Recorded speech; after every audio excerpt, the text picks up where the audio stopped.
મહત્વના સમાચાર અત્યારે પ્રાપ્ત થઈ રહ્યા છે। ઉત્તર ગુજરાતમાં બરબાદીનો વરસાદ વરસ્યો। ઉત્તર ગુજરાતના તમામ જિલ્લાઓમાં હવામાનમાં પલટો જોવા મળી રહ્યો છે। બનાસકાંઠામાં વીજળીના કડાકા ભડાકા સાથે બરબાદીનો વરસાદ પડ્યો। ધાનેરા, પાલનપુર, અંબાજી, દાંતીવાડામાં માવઠું વરસ્યું। પાથાવાડા, દાતા, અમીરગઢમાં ધોધમાર વરસાદ વરસ્યો, જેના કારણે ખેડૂતો બરબાદ થઈ ગયા છે। રસ્તા આપ જળમગ્ન જોઈ રહ્યા છો। બનાસકાંઠા જિલ્લો જે આ વખતે કમોસમી વરસાદના કારણે તબાહ થઈ જાય એવી સ્થિતિ સર્જાઈ છે। ખેડૂતોનો પાક વરસાદના કારણે સાવ ધોવાઈ ગયો છે, જેના કારણે તેમની ચિંતા ખૂબ વધી ગઈ છે। એક જ આશા હવે ખેડૂતોને રહેશે સરકાર પાસેથી જે નુકસાન થયું તેનું વળતર। પણ હાલની સ્થિતિએ હજી પણ હવામાન વિભાગની આગાહી છે કે વરસાદ વરસશે। કમોસમી વરસાદ ખેડૂતોની કમર તોડી નાખશે, કેમ કે સવારથી જ, આમ તો ગત મોડી રાતથી જ બનાસકાંઠા જિલ્લાનું વાતાવરણ પલટાયું હતું। વરસાદ એવો કે રસ્તા પાણીમાં ગરકાવ થઈ ગયા। આપ દ્રશ્યમાં જોઈ રહ્યા છો, એક તરફ રાત્રિના સમયે વીજળીના કડાકા ભડાકા જોવા મળી રહ્યા છે, બીજી તરફ સવારના સમયે વરસાદના કારણે રસ્તા પાણીમાં ગરકાવ થઈ ગયા। અમારા સંવાદદાતા રતન પાસેથી વધુ જાણકારી પ્રાપ્ત કરીશું। રતન, બનાસકાંઠાની શું સ્થિતિ માવઠાના કારણે?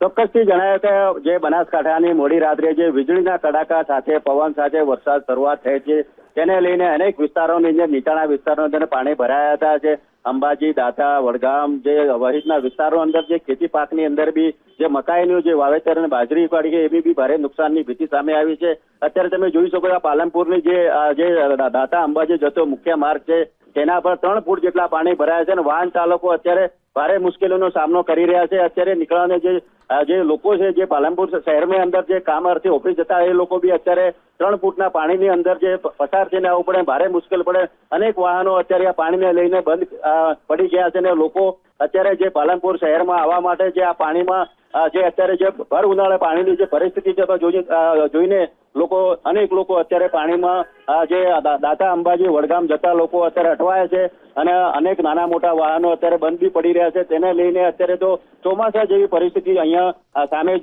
જોવા મળી રહી છે। અત્યારે જે સામાન્ય ઝાપટું પડવાથી જે વરસાદ જે આવ્યો હતો મોડી રાત્રે, તેનો અત્યારે દાતા રોડ વર્ષોથી આ પ્રશ્ન છે, અનેક વાર રજૂઆત કરવા છતાં આ જે વીરપુર પાટિયા પાસેનો પાણીનો હલ થતો નથી, તેને લઈને અનેક લોકો છે, જે વાહન ચાલકો છે, એ લોકોને ભારે મુશ્કેલીનો સામનો કરવો પડી રહ્યો છે। જી રતન, આભાર જાણકારી આપવા માટે। અમારા સંવાદદાતા વસંત જોડાઈ ગયા છે, વધુ જાણકારી તેમની પાસેથી પ્રાપ્ત કરીશું। વસંત, બનાસકાંઠા જિલ્લો ખેતી આધારિત જિલ્લો છે અને ત્યાં કમોસમી વરસાદ કેટલી મોટી આફત ધરતીપુત્રો માટે? બિલકુલ, વાત કરવામાં આવે તો જે રીતે હવામાન વિભાગે આગાહી કરી અને ગઈ મોડી રાત્રે ધોધમાર જે કમોસમી વરસાદ કહી શકાય તે માત્ર 2 કલાક પૂરતો ખાબક્યો છે। ખાસ કરીને જો મહત્વની વાત કરવામાં આવે તો માત્ર 2 કલાકની જ વાત કરવામાં આવે તો દાંતીવાડા, પાલનપુર, દાતા, વડગામ સહિતના જે વિસ્તારો છે ત્યાં આ વરસાદ છે તે વરસાદ ક્યાંક વિનાશ વેતરે તેવું સામે આવ્યું છે। મહત્વની વાત છે કે પાલનપુરમાં 21 mm, દાંતીવાડામાં 18 mm અને વડગામમાં 17 mm જેટલો વરસાદ છે તે ખાબક્યો છે। મહત્વની વાત છે, સૌથી વધારે જો પાકને નુકસાન થાય, બાજરીના પાકને નુકસાન થવાની હાલ તો ભીતિ સેવાઈ રહી છે, કારણ કે જે મહામૂલો પાક છે તે હાલ લણણીના સમય ઉભો છે, તે સમય જ આ વરસાદ જે છે તે કમોસમી વરસાદ ખાબકતા ભારે નુકસાન થઈ શકે છે।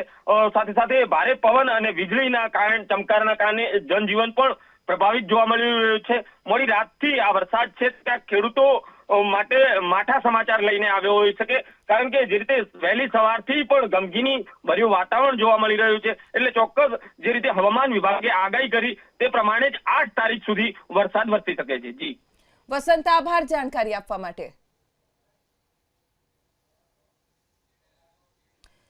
બનાસકાંઠા જિલ્લામાં સૌથી વધારે નુકસાન બાજરી પકવતા ખેડૂતોને થઈ શકે છે। એક તો લણણીનો સમય અને ત્યારે જ વરસાદ વરસ્યો છે, હજી પણ વરસાદ વરસવાનું અનુમાન હવામાન વિભાગે વ્યક્ત કર્યું છે।